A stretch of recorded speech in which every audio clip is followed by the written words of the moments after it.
Angelina Jolie blasts Brad Pitt. Hello, I'm H.G. Tudor. I've explained elsewhere that it's never over when you're involved with a narcissist, apart from when you finally die. This is because the narcissist mindset is that you belong to the narcissist. Remember, you're an object from our perspective, and therefore, even though we may no longer be in a relationship with you, we have ownership over you. We have this inalienable right to return to you as and when our narcissism deems appropriate. Now, this does not mean that the narcissist is going to plague your existence each and every day. Indeed, through the application of my work, through no contact, through exorcism and escape, those 3 bucks will provide you with the tools to assist you in getting the narcissist out of your life and keeping them out, following the principle of get out and stay out, go so. But what you're up against is an individual that has a mindset that you belong to them, which means that when you come up on the narcissist radar, and you will, there is a good chance that the narcissist will seek to assert control over you as a possession. You see, a non-narcissist is likely to think about an ex and then just move on. This is because they're in a new relationship. They recognize that you are part of the past. This isn't because they're being horrible. In actual fact, it's their emotional empathy that is causing them to recognize that was an old relationship. We're not in a relationship anymore. Therefore, there's no need for me to contact this person. Furthermore, I'm in a relationship with somebody else. Contacting my ex isn't a rather nice thing to do to my current partner. Accordingly, the presence of emotional empathy will invariably steer that person away from making any overture to an ex.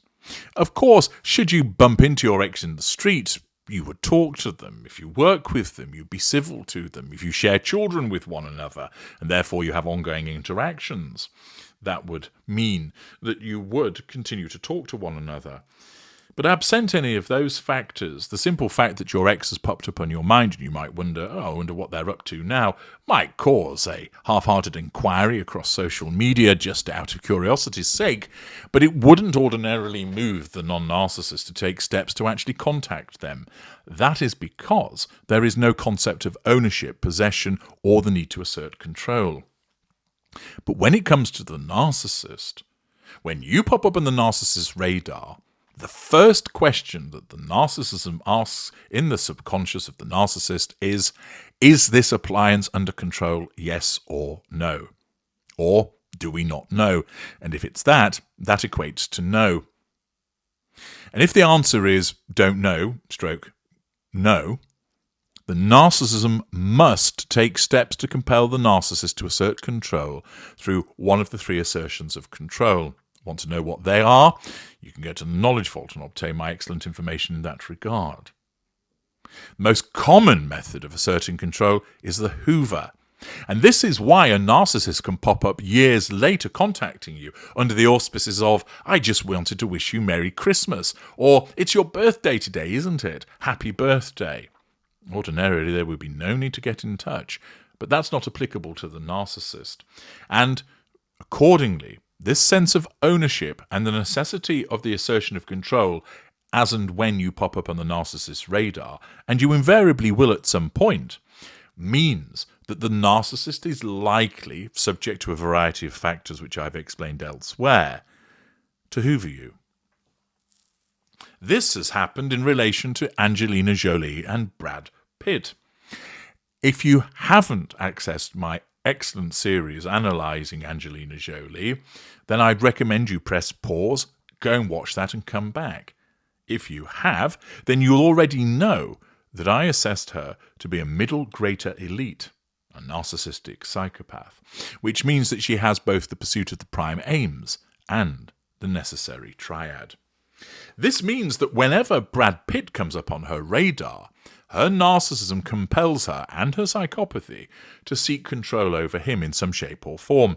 This wouldn't always necessarily mean that she would have to have some interaction with him, but it means that she has to take some kind of step to get that control, which means for Mr. Pitt, it isn't over. You'll recall that at the tail end of last year, they put to bed their 8-year divorce battle.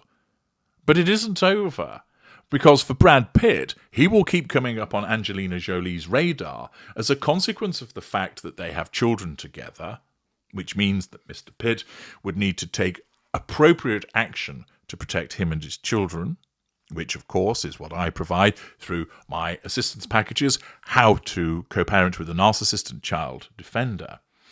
But it's also the case that he comes up on the radar because they haven't resolved matters in respect of the French winery. Jolie was back in court recently fighting Brad Pitt because she filed an answer to Brad's lawsuit where they are battling over a French winery named Chateau Miraval that they purchased while they were married.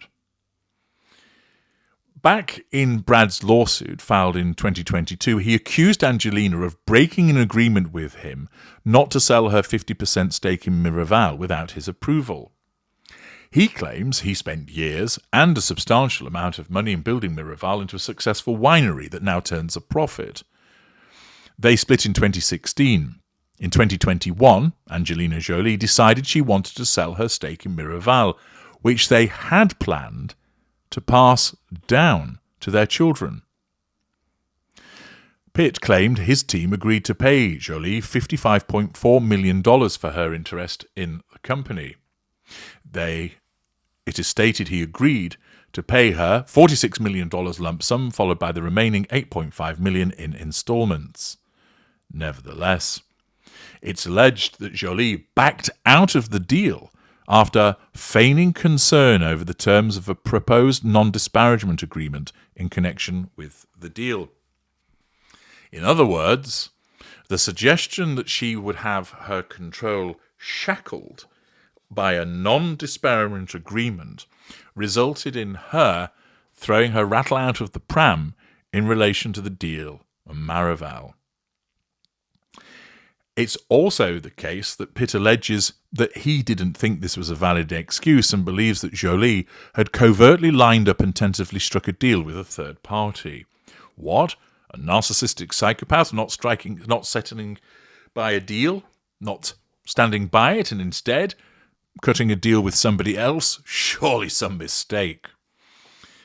Accordingly, what she then did was reject Brad Pitt's offer and ended up selling her stake to a company named Stolly for $64 million. So she basically got nearly $10 million extra, which, given her wealth, probably isn't that substantial. But remember, for the narcissistic psychopath, it's about control. It's about accumulation. It's about ensuring that the perception of Brad Pitt's threat to her control is nullified by not doing the deal with him. Accordingly, because she went against the terms of the agreement, Pitt sued and demanded that the sale be void. He also accused the new owners of attempting a hostile takeover of the company. The new owners denied Pitt's claims and filed a countersuit against him for alleged misuse of the company's funds. Pitt denied the claims.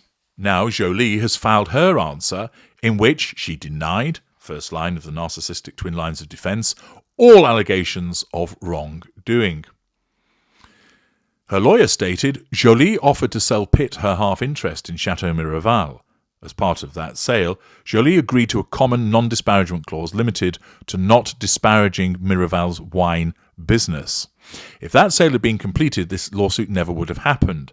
But at the last minute, Pitt stepped back from his agreement to buy Jolie's interest in Miraval and the deal collapsed. Angelina said the reason her ex stepped back was because in 2021, as part of their separate custody dispute, she filed documents accusing him of domestic violence.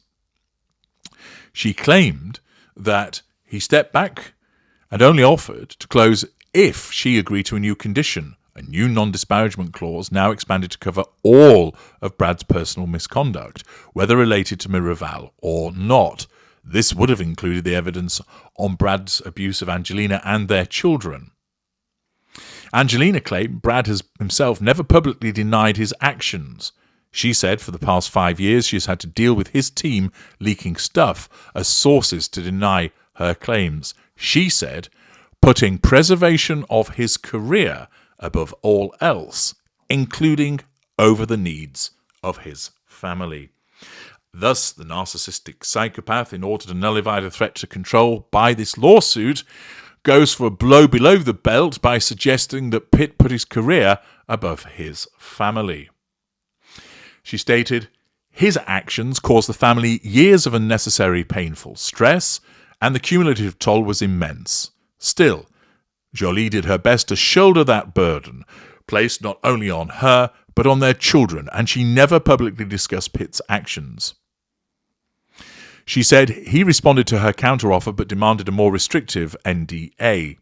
She said she notified Brad that she considered their negotiations terminated in June 2021, and she sold her stake to Stolly in October 2021. Her lawyer continued to twist the knife by stating Pitt was infuriated that Jolie refused to accept his terms, and this lawsuit is his attempt to punish her, projection, for her failure to comply. He sues her, claiming, among other things, that he has an unspoken, unwritten buy-sell agreement that Jolie would never sell to another party without his consent. He offers no other terms than that, which conveniently allows him to sidestep what was actually spoken and written, including Pitt's own statement in 2008, when the couple was about to purchase Miraval, that it wasn't necessary for two reasonable people to have such an agreement. Accordingly, she blasts him by suggesting that he put his career above his family as part of the ongoing dispute concerning Chateau Miraval. They may have sorted out their divorce, but once again, because there is this lawsuit that's extant, this means that its presence threatens the need for control that Angelina Jolie pathologically has. And as such, not only does she need to deny the lawsuit, but she wants to, as part of her malice, layer on allegations to hurt Pitt by suggesting that he put his career ahead of his family. Typical behaviour, and is calculated. It's calculated to nullify the lawsuit, which is a threat to control, and it's calculated to cause distress and upset and infuriate Brad Pitt, all part of the cold, cynical mind of Angelina Jolie. I'm H.G. Tudor. Thank you for listening.